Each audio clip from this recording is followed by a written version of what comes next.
ये चतुर्भुज मंदिर के अंदर आ चुके हैं हम लोग और अनिल जी अभी दर्शन करने के लिए गए हैं। और ये पंडित जी बैठे हुए हैं राइट साइड पे और बीच में अपने श्री कृष्ण भगवान, पीछे विष्णु भगवान जी हैं। तो विष्णु भगवान के होने से इस मंदिर का नाम निकला चतुर्भुज मंदिर और ये अद्भुत मंदिर है। इस मंदिर का निर्माण जो है वो 16वीं सदी में हुआ था। महाराजा मधुकर जी ने इस मंदिर का निर्माण कराया था और बड़ा ही बड़ा मंदिर है चतुर्भुज मंदिर। और उत्तर भारत में ऐसा मंदिर देखने को नहीं मिल पाता है क्योंकि इतना बड़ा ये मंदिर है। ऐसे मंदिर हमें साउथ इंडिया में देखने को जरूर मिलते हैं। आइए और इस मंदिर की विस्तृत जानकारी जो है हम थोड़ी देर में देने वाले हैं। अनिल जी आ जाएंगे, उनके हाथ में मोबाइल आ जाएगा और हम एक्सप्लेन करना चालू करेंगे। जय श्री राम। अभी संजय भैया द्वारा बताया जा रहा था मेरे, अब हम कैमरा एकदम यहाँ चतुर्भुज मंदिर में अंदर लगा दिए हैं और चूंकि मैं 40-45 साल से ओरछा रहा और इस मंदिर में नहीं घुसा था, पता नहीं आज ये हिस्टोरिकल होने की वजह से आज मैं घुसने को मिला है। और यही एक इसके किंवदंती बन गई मेरे लिए कि 40 साल से ओरछा आ रहा हूँ और मैं चतुर्भुज मंदिर में नहीं घुसा। और मैं पिछले ब्लॉग में बोलता रहा कि पता नहीं भगवान नहीं गए तो शायद इसलिए मैं नहीं पहुँच पा रहा हूँ, लेकिन आज हिस्टोरिकल होने की वजह से हिस्टोरिकल ब्लॉग बन रहा है, इसलिए भगवान ने यहाँ भी भेज दिया है। तो चतुर्भुज मंदिर के अंदर का ये दृश्य है, आप लोग दर्शन कीजिए। और यहाँ जो पुजारी महाराज जी बैठे हैं, थोड़ा उनसे भी 2 लाइन बुलवाना चाहेंगे। महाराज जी थोड़ा बोले चतुर्भुज मंदिर पे कुछ। सर मंदिर भगवान विष्णु जी का है। अच्छा। या ये विष्णु जी, लक्ष्मी जी, राधा और कृष्ण भगवान ये विराजे हुए। हाँ जी। ये चतुर्भुज के नाम से जाने जाते हैं। अच्छा। और नीचे राजा राम के लिए ये बनवाया था। अच्छा। लेकिन राजा राम रसोई में विराजमान हैं और ये यहाँ राजा इनके भक्त थे, रानी उनके भक्त थी, इसीलिए भगवान का विराजमान यहाँ चतुर्भुज के नाम से, वो रामलला सरकार के नाम से, राजा मतकुर साय और रानी कुंवर गणेशी बाई, उनके पुत्र राजा वीर सिंह के पुत्र जुझार सिंह हरदौल। ये 16वीं सदी की बात है। तो देखिए महाराज जी द्वारा ये बताया गया चतुर्भुज मंदिर में कौन विराजमान है इस समय। और बाकी स्टोरी तो बहुत सारी जो बताई गई है कि यहाँ क्यों नहीं भगवान पहुँच पाए थे, क्योंकि मंदिर निर्माणाधीन था और बन नहीं पाए थे, और भगवान पहुँच गए तो रसोई घर में विराज दिए गए थे और आज तक वहीं भगवान का मंदिर बन गया और वहीं पे भगवान विराजे हुए हैं, क्योंकि शर्त के साथ आए थे ओरछा अयोध्या जी से। तो आगे का और थोड़ा सा यहाँ विस्तार से संजय यादव जी द्वारा गाइड के द्वारा समझते हैं और यहाँ का पूरा शूट करके आप लोगों तक पहुँचाते हैं। जय जय सीताराम। बोलिए राम राजा सरकार की जय, चतुर्भुजी भगवान की जय। भगवान की अहेतु की कृपा से अभी मैं जहांगीर महल में ब्लॉग जब बना रहा था संजय भैया के साथ, तो ये संजय भैया के बगल में खड़े हुए हैं पंडित जी हैं और मेरे को ऐसे लग रहा है ना जैसे हनुमान जी आ गए हो और साथ में चल के मेरे साथ ही चल रहे हैं। तो ऐसे मन में आया तो 2 मिनट उनसे भी बात करते हैं और संजय भैया उनके सामने खड़े हुए हैं। संजय भैया थोड़ा आप पंडित जी से बात करो ना प्लीज। आप पंडित जी हैं और ये हमें जहांगीर महल में बैठे मिले और फिर साथ में हो गए। अब ऐसा लगाव हो गया, जानकारी ली कहाँ से, बोले बंडा से हैं। अच्छा, बंडा एक बस जाती थी, वो हमारे यहाँ से होकर के जाती थी हिंद। अच्छा। तो हिंद गाड़ी की चर्चा हो गई, हिंद को जानते थे, आप बस को जानते थे, तो एक ऐसी चीज़ को जानते थे जिसको मैं भी जानता था, तो और कनेक्टिविटी बढ़ गई हमारी उनकी। और फिर एकादशी आप भी फास्ट है, एकादशी अनिल जी भी फास्ट हैं। ये भी एक बहुत अच्छी बात है कि धर्म से जुड़े ये भी है, धर्म से जुड़े ये भी है। एक वो भी एक आदमी का टीपना मिल जाता है। और फिर जहाँ चाय पीने के लिए गए वहाँ भी साथ रहे और फिर कहा कि ठीक है आगे अब मंदिरों का भ्रमण करना है, तो पंडित जी भी साथ हो गए। तो ये बहुत अच्छा है कि ब्राह्मण भी हमारे साथ में यूट्यूब के चैनल में माध्यम से जुड़े हुए हैं। अब इनको भी देखेंगे राम राजा सरकार के नगरी की जो ख्याति है और मंदिरों को लेकर के, वो हम शेयर करने वाले हैं आप लोगों से।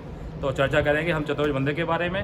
धन्यवाद, स्वागत है आपका पंडित जी। थोड़ा पंडित जी मेरे अपना नाम और परिचय बोल दीजिए ना। जी नमस्कार, मेरा नाम साधु राम मिश्रा है, जिला सागर, तहसील बंडा से हूँ। तो ओरछा आप आ रहे हो, कुछ हिस्ट्री सुना रहे थे, कुछ कब से आ रहे हो? 12 साल से? ओरछा हम 12 साल बाद आए हैं। अरे वाह। राजा राम सरकार के यहाँ एक वो बिनती लगाई थी, वो पूरी हो गई जी। आज वो मेरी पूरी हो गई 1 माह पहले। अच्छा। हाँ, उस कारण से आना होगा। वाह, बोलिए तो श्री राम। बोलिए राम राजा सरकार की जय। सभी लोग आए और अपनी मनोकामना पूर्ण करें, भगवान के दर्शन करें, राम राजा सरकार के दर्शन करें। हाँ। यही हमारी सभी भक्तों से प्रार्थना है। जय श्री राम। जी संजय भैया, देखिए चतुर्भुज मंदिर में दर्शन हो गए, मिश्रा जी मिल गए थे, उनसे बातचीत हो गई। अब थोड़ा सा और आगे यहाँ का विस्तार से बताइए ना चतुर्भुज मंदिर का। ये चतुर्भुज मंदिर है। इस मंदिर का निर्माण जो है 16वीं सदी में हुआ था। अच्छा, इस मंदिर के बनने के पीछे एक बहुत बड़ी कहानी है, वो इस प्रकार से है। तो कहते हैं कि एक बार की बात है कि महाराजा और महारानी आपस में बैठ के चर्चा कर रहे थे तीर्थ यात्रा को लेकर के। तो महाराजा ने अपनी महारानी को बुलाया और कहा कि मेरा तीर्थ यात्रा जाने को मन कर रहा है, क्यों ना हम मथुरा वृंदावन चलें और श्री कृष्ण भगवान के दर्शन करके आएं। इतना सुनने के बाद वो महारानी बोली, क्यों ना हम अयोध्या चलें और भगवान श्री राम के दर्शन करके आएँ। इतना सुनने के बाद महाराजा अपनी महारानी से नाराज़ हो गए। वो कहने लगे कि आपने मेरी बात को काटा कैसे है, हम आपको मथुरा वृंदावन जाने के लिए बोल रहे थे, आप हमको अयोध्या जाने के लिए कह रही हैं। इतनी हिम्मत आपकी कि आप राजा की बात को काट दोगी। तो महारानी बोली, नहीं राजन, आप अन्यथा ना लें, हमने आपकी बात को नहीं काटा है, अपने मन के विचारों को आपके सामने प्रकट किया था बस। तो आपने मेरी बात को ही काटा है। तो क्या तुम भगवान श्री राम की इतनी अनन्य भक्त हो, क्या तुम भगवान श्री राम को अयोध्या से ओरछा ला सकती हो? इतना सुनने के बाद महारानी ने सहज भाव में बोल दिया कि भगवान तो अपने भक्तों के लिए कहीं भी आ जा सकते हैं, इसमें कौन सी बड़ी बात हो गई। अब राजा का गुस्सा 7वें आसमान पर। वो कहने लगे कि आप अयोध्या ही जाओ और भगवान श्री राम को लेकर यहाँ पर आती हो तो आपको हमारे यहाँ एक महारानी का दर्जा मिलेगा, खाली हाथ यहाँ पर मत आना, आपके लिए महल के दरवाजे बंद मिलेंगे। महारानी बेचारी अयोध्या जाती है। सरयू नदी का नाम सुना होगा आप लोगों ने। सरयू नदी के किनारे बैठ करके बिना अन्न और जल ग्रहण किए तपस्या करती हैं और 7 तपस्या होती है, फिर भी राम जी के दर्शन उनको नहीं हो सके। अब खाली हाथ तो ओरछा आ जाए तो मतलब खाने उनका, तो उन्होंने अपने प्राण के त्याग करने का विचार किया उसी सरयू नदी में। तो देखने वाले लोग ये बताते हैं कि महारानी जब नदी तरफ बढ़ रही थी और लास्ट कदम जब नदी में जाने का पड़ता है तो भगवान श्री राम वहाँ पर बाल रूप में प्रकट हो जाते हैं और महारानी की उंगली पकड़ के नदी में जाने से रोक देते हैं। जी, इस प्रकार का स्पर्श जब महारानी को भगवान श्री राम का होता है तो उनकी आंखों से आंसू बहने लगे। वो कहने लगी कि प्रभु, हम आपको लेने के लिए यहाँ पर आए थे, भगवान अंतर्यामी थे, सब जानते थे। कहा ठीक है, हम आपके साथ में आपकी ओरछा जरूर चलेंगे, लेकिन 3 शर्तें होंगी। जी, पहली शर्त कि मुझे आप अपने साथ जहाँ पर ले जा रही हैं वहाँ के हम राजा होंगे। जी, जहाँ पर बोलते हैं राम राजा सरकार। दूसरी शर्त, हम आपके साथ पैदल चलेंगे और पुष्य नक्षत्र में चलेंगे। और पुष्य नक्षत्र इसलिए बोला गया था क्योंकि भगवान श्री राम का जन्म पुष्य नक्षत्र को हुआ। जी, तीसरी शर्त, एक बार मैं यहाँ बैठ गया तो वहाँ से कभी नहीं उठूंगा। अब इसलिए कहती है महारानी कि नहीं, तो मुझे आपकी सारी शर्तें मंजूर है, आप हमारे साथ ओरछा के लिए चलें। जी, इतिहास गवाह है। जी, महारानी जब भगवान श्री राम को अयोध्या से ओरछा आने के लिए कदम बढ़ाती हैं, यहाँ के राजा को भगवान सपन में दर्शन देते हैं। अच्छा, कि मैं तुम्हारी महारानी के साथ में ओरछा के लिए आ रहा हूँ। राजा पूरी रात नहीं सोते, सुबह जल्दी उठते हैं, अपना वो खास दरबार में अपने मंत्रियों को बुलाते हैं और वो सपन वाली चर्चा करते हैं कि इस प्रकार का सपना मुझे आया है। जी, तो राजगुरु बोलते हैं उनको कि महारानी तो सफल हो गई भगवान श्री राम को लाने के लिए, आपको तो खाली सपना आया है, उन्हें तो साक्षात भगवान के दर्शन हुए हैं। अब आपको चाहिए एक भव्य मंदिर का निर्माण उनके लिए हो। तो इस भव्य मंदिर का निर्माण भगवान श्री राम बैठने के लिए राजा करा रहे थे, जिसमें कि हम लोग खड़े हुए हैं। और ये मंदिर बनके कंप्लीट नहीं हो पाया जब महारानी भगवान श्री राम को लेकर यहाँ पर आ जाती है। अब भगवान श्री राम को बैठने के लिए सबसे साफ जगह चाहिए होगी, जो हमारे घर की राज रसोई बताई जाती है। आज जो राम राजा सरकार का मंदिर है, उस ज़माने में वो राज रसोई थी जहाँ राम जी को बैठाला गया, फिर राम जी वहाँ से नहीं उठे। अब ये शर्त भगवान राम जी ने क्यों ली थी, उसके बारे में हम राजा महल में चर्चा कर चुके हैं कि पिंडों के बारे में। राजा ने इस मंदिर को इतनी ऊंचाई पर ले जाके बनाया था कि राजा चाहते थे कि हम भगवान श्री राम के दर्शन, यहाँ पर आप देखेंगे तो यहाँ पर तो गेट है, चतुर्भुज मंदिर का गेट है। उस गेट के ठीक आगे आप देखेंगे तो एक महल आपको नज़र आएगा। ये महल है राजा महल। सामने आपको एक विंडो नज़र आ रही होगी, वो विंडो जो है इस मंदिर के सेम लेवल में बनी है। तो राजा चाहते थे कि हम भगवान श्री राम के दर्शन वहाँ से बैठ करके करेंगे। तो भगवान श्री राम यहाँ के राजा के घमंड को तोड़ना चाहते थे, इसलिए उन्होंने ये शर्त ली थी कि जब हम वहाँ जाएंगे, जहाँ बैठा लोगी, वहाँ से कभी हम उठेंगे नहीं। तो भगवान श्री राम को ये पता था कि जो मंदिर राजा बना रहे हैं वो मंदिर बन के कम्प्लीट नहीं हो पाएगा जब तक हम पहुँचेंगे। तो दैट्स माय रीजन कि फिर भगवान वहाँ से उठे नहीं राजा के प्राउड को तोड़ने के लिए।